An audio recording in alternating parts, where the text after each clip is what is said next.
As I sit here writing and speaking this, I just returned home after a week of being away. But the thing is that home and away have taken on new meaning compared to the first 96% of my life. Home is Austin, Texas now, and going away is what used to be called home, Connecticut. This is the first time returning to Connecticut since I moved to Texas. In other words, the longest time I've ever been away from what used to feel like my home base. It's technically a return home, but I've never been to this place before actually. Because who I am today had never inhabited this environment before. And there are also parts of my environment in Connecticut that would be very new to me. One being that for the first time in my life, I would be entering into the home I grew up in and would not be greeted by a dog. My latest dog, who had been in my life since sophomore year of high school, had passed earlier in the year. When she was sick but still alive, I had the thought that when the time does come when she passes, that will feel like entering a new chapter of life, where a piece of childhood begins to fade. Walking back into my house confirmed this feeling.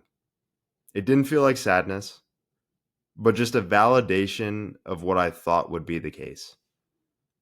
It didn't sink in that much, though, the first time walking through the door, largely because of being exhausted from returning in the early hours of the morning after navigating JFK's chaotic and poorly designed pickup location. My focus was just on getting a few hours of sleep before waking up later that day for work. What did hit me came right as my head hit the pillow. Lying in this bed, my bed, felt like just a bed. A real sign of change. Something that I wasn't expecting. Something that had formed to the shape of me and my body and felt second nature didn't have that same feeling. At least not in that moment. And that feeling built upon itself as I walked and drove around my neighborhood in town. Buildings and houses that were once work sites, now fully built. Buildings and houses that used to be, now torn down. New projects in process that I had not seen started. I had not seen my hometown in this current state that it is. And my hometown had not seen me in the current state that I am. Change of location will facilitate so much change in different avenues of life. It's only natural. Going back to an old environment, especially one that you used to live, allows you to feel that change that much more in the present moment. These changes were further accentuated in the change of climate and terrain. Warmth in flatlands had turned to cold and leaves changing colors. Part of the reason why I wanted to move out of the Northeast into Texas was because of the climate. I hate the cold and I love the heat. While my body may have felt cold in that trip back, my mind and heart were warm for knowing what my life has turned into. This trip as a whole gave me a view of life that I had never witnessed before, especially within just a 7-day period. I experienced new life by meeting a niece who had just entered this world, seeing two lives become one through a friend getting married, and visiting someone who is in the final stages of life. Being able to experience just one of these events will do some work on you. But all of these things sequenced within 1 week, it gave me a full spectrum view of what life is, and I'm grateful for the opportunity to be able to have witnessed it. As my stay continued, something special happened. It started to feel like home again, but not in the way that it used to. I forget the exact line, but there's this comedian named Alec Flynn who said something in a video of his once that stuck with me.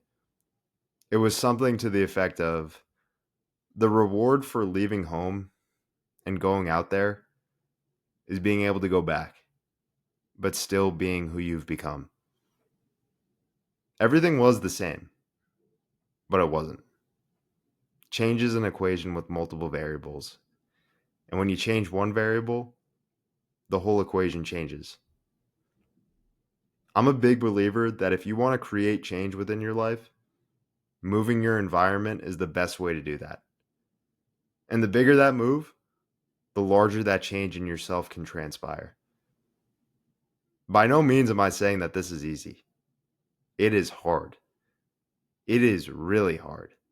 When I had that first idea set in my head that I wanted to move to Austin, you want to know what that was followed up with? I started crying because moving somewhere new means leaving somewhere known.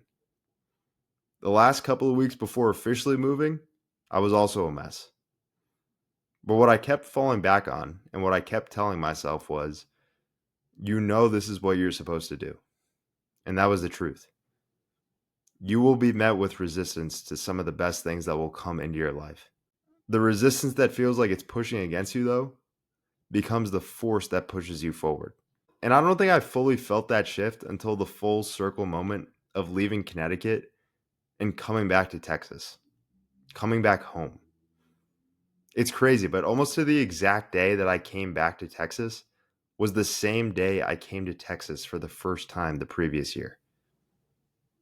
It's a special feeling to be with people very close to you and cherish and appreciate that time, but then be able to leave and return to a place that you're also very happy to be for the life that you have there.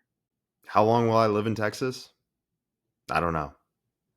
Will I ever move back to Connecticut? I don't know. Is there anywhere else I want to move to? I don't know. There's a lot of I don't knows when you make a big change within your life. But I see that as a lot of excitement for the journey ahead.